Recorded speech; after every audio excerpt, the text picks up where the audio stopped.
Yo creo que en la actualidad se habla de un despertar religioso, ¿verdad? Pero desde luego este despertar religioso es muy diferente a como ha sido en otras épocas, yo creo. Es decir, en la actualidad, aunque está habiendo este como regreso, o esta, pues sí, algunos llaman el regreso de los dioses, ¿verdad? Es decir, que la gente vuelve a hablar de creencias, pero estas creencias son muy diferentes del pasado porque en la actualidad, hasta donde yo tengo entendido, la razón por la que gente se pregunta de esto no es tanto dentro de un marco institucional, ni dentro de un marco meramente vocacional, ¿verdad? Sino la pregunta por el sentido de la vida y bueno, aquí viene la aparición o el resurgimiento de diferentes corrientes. ¿Nos conviene a los seres humanos o hay que hacerlo porque es la voluntad de Dios? Y yo trabajé entonces dos autores, ¿verdad?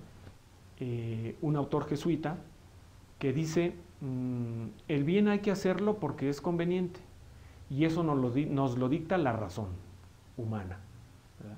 Y la fe cristiana pues nos ayuda, nos ilumina, nos motiva, nos fortalece, nos da una mística para hacer el bien que nos pide la razón. Pero una persona que crea en Dios y una persona que no crea en Dios pueden ser igualmente éticos, ¿verdad? Y escogí otro autor, un autor de la llamada escolástica, un autor suizo, que se llama Servet Pincers, que él es de la opinión contraria, y él dice, hay que hacer el bien porque la razón nos lo pide, pero si tenemos fe religiosa, podemos ser mejores como personas, de tal manera que una persona que no cree en Dios no puede alcanzar. Entonces, yo creo que ahí hay dos posibilidades, ¿verdad? Que sí cree en Dios. La posibilidad, esta postura que habla de que la fe y la razón se complementan, pero no se necesita la fe para ser verdaderamente ético.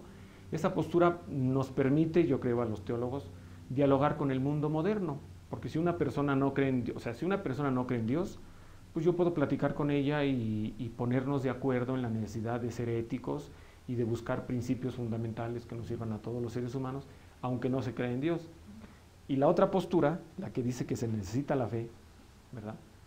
Tiene la dificultad que llega un momento en que el diálogo se interrumpe, porque un ateo, yo le puedo dar mis razones a un ateo, pero cuando ya empiezo a dar razones de fe, pues el ateo me puede decir, mira, yo no creo. Entonces, como yo no creo, pues yo no estoy obligado a hacer lo que tú crees. El plantear que de entre todos los seres humanos, quienes vivimos en las grandes ciudades, nos encontramos con la necesidad de la ética, ¿verdad? Pero nos encontramos también en contextos pluralistas muy diversificados, ¿no? Donde la mayoría de la gente está de acuerdo en que es necesario un orden, ¿verdad? La mayoría de la gente está de acuerdo en que no podemos vivir como sea, ni tampoco hacer lo que queramos, pero la dificultad viene cuando decimos, bueno, a ver, sí debe haber una ética, pero ¿quién la debe hacer? ¿Es posible que nos pongamos de acuerdo? ¿Cómo hacer para que quienes no creen y quienes creen podamos dialogar y buscar criterios que nos sirvan para ordenar nuestra vida y que esto no sea un caos? Y yo estoy trabajando en relación a eso, es decir, en relación a la necesidad de la ética dentro de lo que llamamos las grandes ciudades, ¿no? Que son los grandes laboratorios de la cultura, donde se encuentran diferentes opiniones de diferente tipo.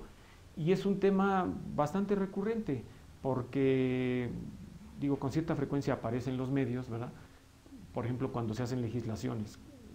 Por ejemplo, uno de los últimos debates fue sobre si las parejas del mismo sexo tienen derecho a adoptar o no.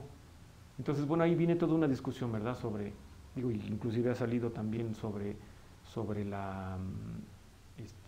lo que llaman la eutanasia, ya hace algún tiempo se discutió el tema del aborto.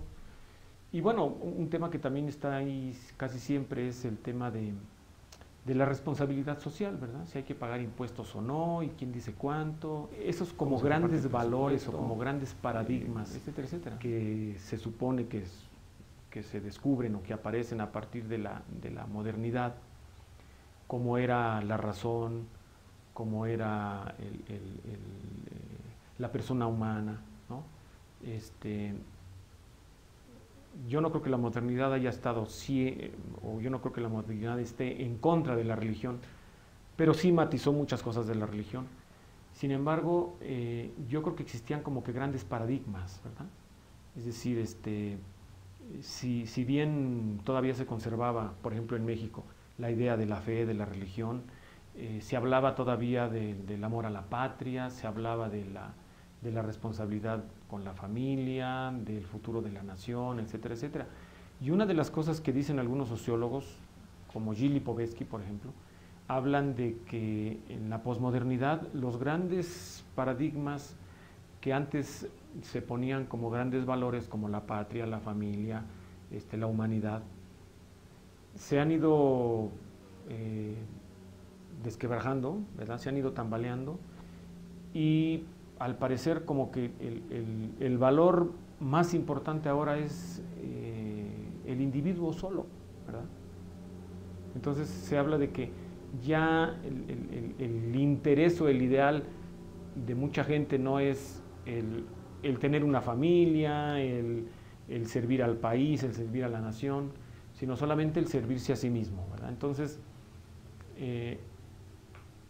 las grandes opciones de la vida duran en la medida en que me sirvan a mí como persona, y si en determinado momento llegan a perder sentido para mí, pues se acabó. Entonces, yo creo que eso es una de las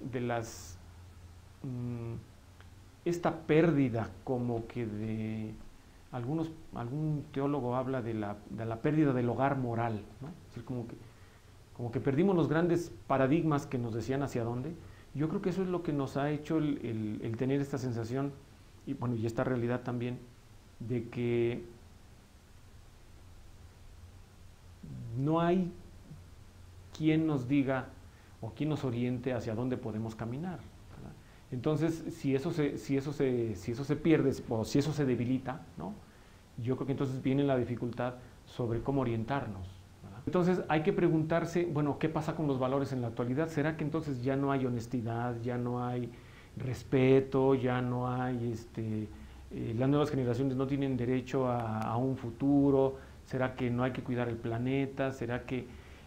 Y entonces, en base a esas preguntas, nos podemos entonces decir, bueno,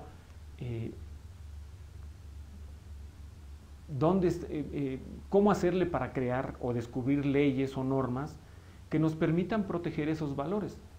Porque yo creo que cuando caemos en esas grandes crisis familiares o sociales o culturales, es cuando nos acordamos de que no podemos vivir simplemente como si fuéramos, como si no fuéramos seres humanos, ¿no?